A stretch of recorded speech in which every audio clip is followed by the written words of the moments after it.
Il y a 5 mois, j'étais monté à quasiment 20% de body fat, et aujourd'hui, je me situe environ à 10% de masse grasse, alors que pendant ces 5 mois, j'ai quasiment rien foutu. Mais quand je vous dis que j'ai rien foutu, je vais vous montrer à l'écran les niveaux d'activité de marche que j'avais fait pendant les 5 mois. Vous allez complètement coller. Mais du coup, comment j'ai fait pour atteindre les 10% de masse grasse, alors que pendant ces 5 mois, j'ai quasiment rien foutu, j'étais littéralement un modo. Faut savoir qu'à la base, j'allais commencer un déficit plutôt léger, on va dire, c'est-à-dire que je voulais manger à peu près 1800 calories au début pour perdre du poids progressivement, et c'est ce que j'ai fait d'ailleurs. Et je me disais, quand mon poids va commencer à stagner, c'est là où je ferai du cardio, comme ça je réserve un peu d'énergie. Sauf qu'au final, pendant les 5 mois, les gars, je me suis, comme vous pouvez voir à l'écran ce que j'ai monté tout à l'heure, hein, j'ai même pas fait de cardio au final. Donc j'ai repoussé au lendemain à chaque fois et j'en ai jamais fait. Mais du coup, comment j'ai fait pour vraiment atteindre les 10% sans faire de cardio quasiment? Bah, ce que j'ai fait, c'est que j'ai fait des sacrifices. J'ai baissé les calories à des niveaux que moi je recommande même pas au final limite. C'est qu'au début j'ai commencé à 1800 calories, mais quand ça stagnait, je descendais à 1500. Enfin, je baissais à chaque fois de plus de 200. Et à la fin, je me retrouvais à 1000 calories. Parce qu'au final, c'est un échange équivalent, donc si tu fais pas de cardio, t'es obligé de baisser les calories à mort, mais ça je vais l'expliquer juste après.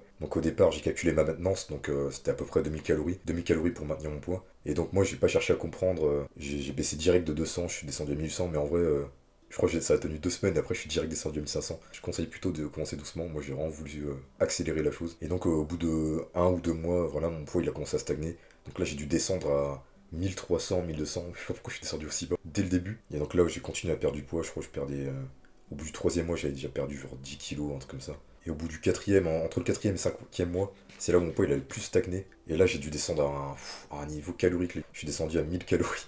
Pour vous dire, même une femme mange aussi peu. Genre 1000 calories, c'est beaucoup trop bas. Vraiment, même pour quelqu'un de petite taille. Enfin, après, en revanche, moi je suis plutôt grand. Je suis 1m83, donc pour vous dire, vraiment 1000 calories pour moi, c'est vraiment beaucoup trop bas. Genre, c'était dur à maintenir. Mais du coup, moi, comment j'ai fait pour me tenir psychologiquement pendant ces 5 mois à un niveau de calories vraiment aussi bas? Ça, je vais vous l'expliquer plus tard, justement. D'abord, revenons-en à ce que je fais en termes d'activité physique. Donc, je faisais vraiment le strict minimum, c'est-à-dire, limite, j'allais à la salle, je faisais un peu de muscu, mais j'y allais une fois par semaine, des fois 3 fois, mais c'était vraiment quand j'étais très motivé. Mais j'y allais vraiment au minimum une fois. Alors, je suis pas là pour vous dire que la muscu c'est indispensable si vous voulez atteindre 10% de masse grasse, mais je recommande quand même d'en faire un petit peu un minimum. Sinon, vous aurez vraiment juste un build de squelette, vous allez ressembler à quelqu'un qui a pris de l'Ozempic. Ce que je dis à chaque fois, c'est que sache que t'as pas de muscle, ça ressemble à rien. Et vraiment, si t'as la flemme, t'es encore pire que moi à ce niveau-là. T'as la flemme de faire de la muscu. Limite, t'en fais un peu à la maison, tu fais des pompes, bon, tu fasses au moins un petit truc, un petit renforcement musculaire. De la calisthénie, même si c'est ce que je faisais à un moment, je faisais juste des tractions, des pompes. Mais le mieux, c'est quand même d'aller à la salle de muscu, hein, évidemment, les gars. Pour atteindre 10% surtout, c'est mieux. Alors, je tiens à préciser que ce que j'ai fait, c'est vraiment pas le truc le plus optimal. Je vais vous expliquer, on va y revenir après, ce qui est vraiment le plus optimal à faire. Mais là, je vous donne une solution vraiment drastique pour ceux qui sont vraiment en mode flemmard de ouf. Donc, une autre technique que moi j'ai appliquée, c'est vraiment de documenter ta progression. Qu'est-ce que je veux dire par là? C'est que déjà, pèse-toi tous les jours, essaie d'avoir le plus de données possible. Donc, ce que tu pèses, ton poids, les aliments que tu pèses, les calories. Bon, ça surtout important, les calories. Même les macronutriments, si tu peux les traquer. Même si c'est pas le plus important. Enfin, si c'est important, mais si t'as la flemme, en vrai, c'est pas forcément grave. C'est surtout les calories et ton poids qu'il faut traquer. Donc, tu te pèses tous les jours, tu fais une moyenne sur la semaine. Tu regardes si ton poids il a bougé. S'il a pas bougé, bon, ça peut arriver que tu stagnes, je dirais grand max 2 semaines. Si même après 2 semaines ton poids il bouge pas, faut que tu baisses les calories, c'est que y a forcément un truc que tu fais mal. Mais faut quand même t'attendre à ce que ton poids il stagne de temps en temps. Et si tu veux garder la motivation, parce que c'est le plus important, c'est le psychologique, hein, c'est le plus dur, je te conseille d'expliquer aux gens, enfin, le mieux c'est vraiment de montrer ta progression à des gens, limite à une communauté ou à des potes, mais vraiment traquer ta progression c'est le plus important, que ce soit pour le psychologique, et même pour que ta perte de poids soit vraiment précise au maximum. Sinon tu vas perdre trop de temps. Moi en gros ce que je fais c'est que j'utilise l'application MyFitnessPal, bon tout le monde la connaît je pense, hein, c'est plus un grand secret. Mais dessus tu peux non seulement en fait tu peux mettre ton poids et tu peux renseigner ta progression et ça fait tu peux à la fin tu peux faire un graphique et là tu vois ton poids qui évolue au fur et à mesure et c'est ça le plus satisfaisant. C'est à la fois pratique pour traquer mais en plus t'as la satisfaction, genre c'est trop bien. C'est comme un jeu vidéo genre.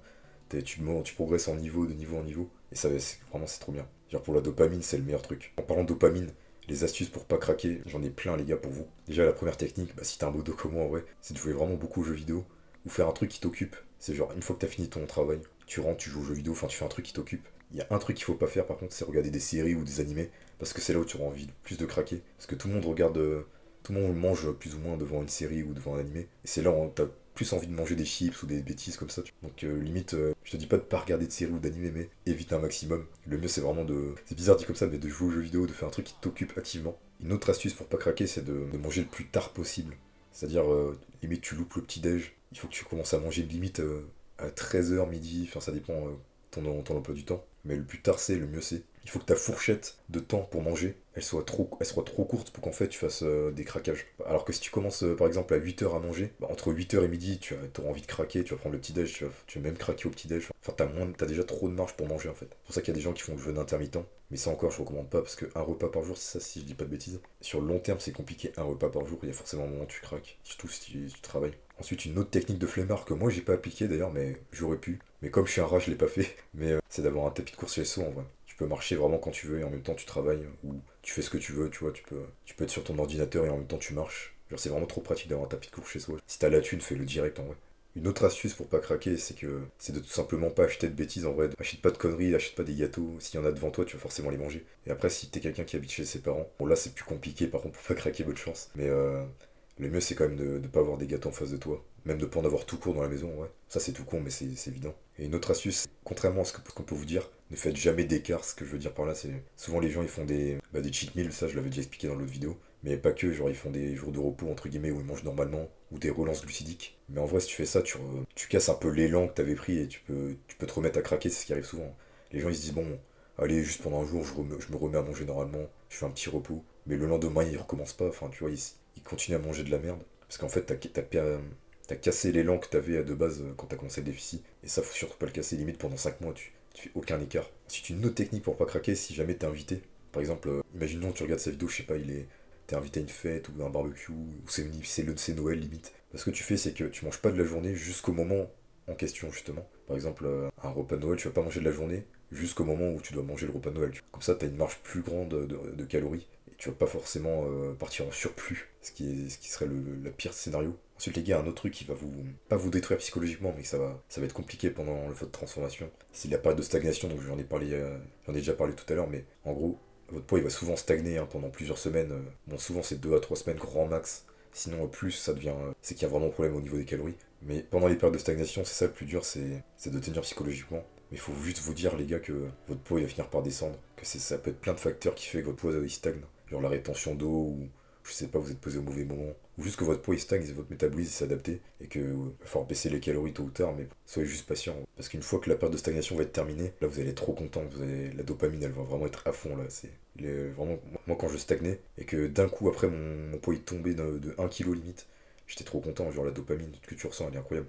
En fait, la sèche, c'est vraiment de la dopamine gratifiée. Genre, c'est un long processus, mais quand il arrive, t'es tellement content. D'ailleurs, si t'es quelqu'un de base qui faisait pas de musculation et qu'en plus tu te mets à sécher, le fait que tu vas prendre du muscle, ça peut impacter le poids sur la balance, tu te doutes bien. Donc, faut aussi faire gaffe à ce détail. Donc, si ton poids stagne, c'est peut-être que t'as pris du muscle aussi, simplement. D'ailleurs, un autre truc que je veux préciser, c'est que quand tu vas descendre à 10%, il y a vraiment tout le monde, hein, je connais tout le monde que je connais en tout cas qui est descendu à 10%, a au moins ressenti au moins une fois la peur d'être léger. C'est-à-dire que tu vas devoir descendre à un poids qui te plaît pas forcément, ou alors tu vas descendre à un poids que tu te dis c'est trop léger, c'est pas possible. Ah bah si, c'est possible. Tu vas devoir vraiment descendre à ce poids-là. Et au début c'est dur parce que tu dis putain, c'est léger quand même, je vais devoir descendre super bas. Mais t'as pas le choix, si tu veux descendre à 10%, t'es obligé d'être léger.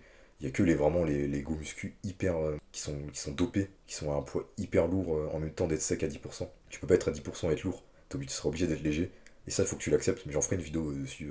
Je ferai une vidéo à part entière pour vaincre la peur vraiment d'être léger, parce que c'est une peur qui est surtout alimentée par les réseaux. La plupart des gars qui sont à 10% sur les réseaux, ils mentent limite sur leur poids, je pense. Moi, j'en suis persuadé en tout cas. Alors, ils vous disent qu'ils sont à 80 kg à 10%, mais en réalité, ils sont plus à 70 qu'à 80, la plupart, on va pas se mentir. Moi, personnellement, là, je suis descendu aux alentours de 70 pour atteindre les 10%. Donc, ceux qui vous disent qu'ils sont à 90%, à moins qu'ils fassent 2 mètres, ou alors qu'ils sont dopés, c'est que c'est des menteurs la plupart. Mais du coup, pour en revenir à ce qui est le plus optimal, est-ce que ce que j'ai fait était le plus optimal? Bah non, en vrai. J'ai dû descendre à 1000 calories, tu dis bien que c'est pas le plus optimal, mais c'est parce que je suis tellement un flemmard que j'avais pas envie de faire du cardio, donc j'ai juste baissé mes calories au minimum. Mais si vraiment tu veux savoir c'est quoi le mieux, c'est que tu descends tes calories pas trop bas non plus, mais par contre, tu fais pas mal de cardio, genre de la marche surtout. Hein. Je parle de la marche, pas du cardio intensif, j'en avais parlé dans l'autre vidéo. Faites pas trop de cardio intensif, c'est pas recommandé. Le mieux, si tu vois, tu baisses de grand maximum de 200 tes calories, mais par contre, t'augmentes le cardio de base que tu faisais, quoi. Et si t'es comme moi, par contre, que t'as la flemme de faire du cardio, là, ça va falloir faire des sacrifices. En fait, la sèche, c'est un échange équivalent. C'est-à-dire que si t'as la flemme de faire du cardio, bah tu vas devoir manger moins. Mais si t'as envie de manger plus, bah tu vas devoir dépenser plus, tu vois. T'as rien sans rien, en fait, en sèche. T'es obligé de faire soit l'un, soit l'autre. Et moi, j'ai choisi la voie, tant pis, je fais pas de cardio, mais en contrepartie, je mange que dalle, quoi. Et en vrai, ça dépend de chacun, je pense que chacun. Ça dépend si t'as un appétit de dog ou pas. Moi, ça va, j'ai un appétit normal, on va dire, donc j'ai pu tanker. Et justement, c'est là où je voulais en venir au sujet de la génétique. Ta génétique va jouer un grand rôle en vrai, on va pas se mentir. Mais c'est pas ce que tu penses, c'est pas vraiment le métabolisme qui fait la différence. Même s'il fait une différence entre un ectomorphe et un mésomorphe par exemple, il y a une différence, mais elle est pas autant grande que ce que les réseaux essaient de te faire croire. Elle est de, je sais pas, on va dire qu'elle est de grand max 200 à 400 calories dans la plupart des cas. Dans les cas extrêmes, c'est 800, mais c'est extrêmement rare. Faut pas que tu te dises que c'est ton métabolisme le problème. Par contre, c'est un autre facteur génétique, et là, c'est un autre délire. C'est le facteur de l'appétit en vrai. Ça, c'est un facteur qui est génétique, quasiment. Enfin, qui est 90% génétique, on va dire. Je vais prendre l'exemple d'un influenceur un peu problématique, c'est Claycular par exemple. Alors lui, les gars, il a tellement un appétit génétique énorme qu'il doit être sous peptides. Les peptides, pour ceux qui savent pas ce que c'est des acides aminés qui agissent sur ton corps. Et là, en l'occurrence, lui, il en prend un qui réduit l'appétit, donc qui réduit la gréline. Il doit prendre ça plus des médicaments dont je peux pas dire le nom sur YouTube, plus d'autres trucs encore, et en plus il doit pas beaucoup manger, et en plus il est sous produit dopant. Il doit faire tout ça pour être sec, alors que moi par exemple, juste avec ma génétique de base, j'ai réussi à faire la même chose que lui. Bon, j'ai pas son physique, hein, je vous le dis tout de suite, mais je suis quand même à 10%. J'ai pu faire la même chose que lui, mais sans médicaments, sans rien du tout. Et ça, oui, c'est dû à ma génétique. Malheureusement, c'est comme ça, hein. La génétique est vraiment. C'est méchant, hein, c'est comme ça. Mais si vous voulez, les gars, je pourrais vous faire une vidéo comment, entre guillemets, surpasser la génétique. Je citerai vraiment toutes les méthodes de la plus normale, on va dire, à la plus extrême. Parce que la génétique, vraiment, ça peut être un facteur qui fait que ça va être compliqué pour vous. Mais tu peux pas savoir si ta génétique est problématique tant que t'as pas essayé. Donc d'abord, essaye de perdre du poids. Et après, tu verras si ta génétique c'est un facteur limitant. Mais rejette pas tout de suite la faute sur la génétique. Ça se trouve, c'est juste que t'es flemmard, entre guillemets. Ou alors que t'as pas, juste pas les bonnes informations, tu sais pas comment traquer tes calories. Parfois, c'est juste la plupart, hein, c'est pas forcément la génétique. Hein. C'est juste qu'ils ont la flemme de compter les calories. Je connais des gens juste peser les aliments. C'est déjà un gros effort pour eux, genre. Alors que peser tes aliments, ça devrait être juste le minimum. Hein. C'est juste tu prends ta balance, tu la mets en dessous de ton assiette, tu mets tes aliments, et c'est ça. Hein. C'est juste ça, peser tes aliments en réalité. Ça devrait pas être compliqué. Mais voilà, si ça vous intéresse, je ferai une vidéo sur la génétique. Je compte la faire en tout cas. Donc en tout cas, voilà comment j'ai atteint les 10%. En vrai, c'est vraiment pas complexe, c'est plus du psychologique vraiment que de la technique ou des informations. Il n'y a pas vraiment de méthode miracle. Hein. C'est juste. Par contre, il y a vraiment des méthodes psychologiques que j'ai pas citées dans la vidéo, mais que j'en ferai sûrement plein de vidéos séparées tellement il y a des techniques. Mais voilà, en tout cas, je pense avoir tout dit. Donc sur ce, les gars, je vous souhaite une bonne journée et bonne chance à vous si vous commencez une sèche maintenant.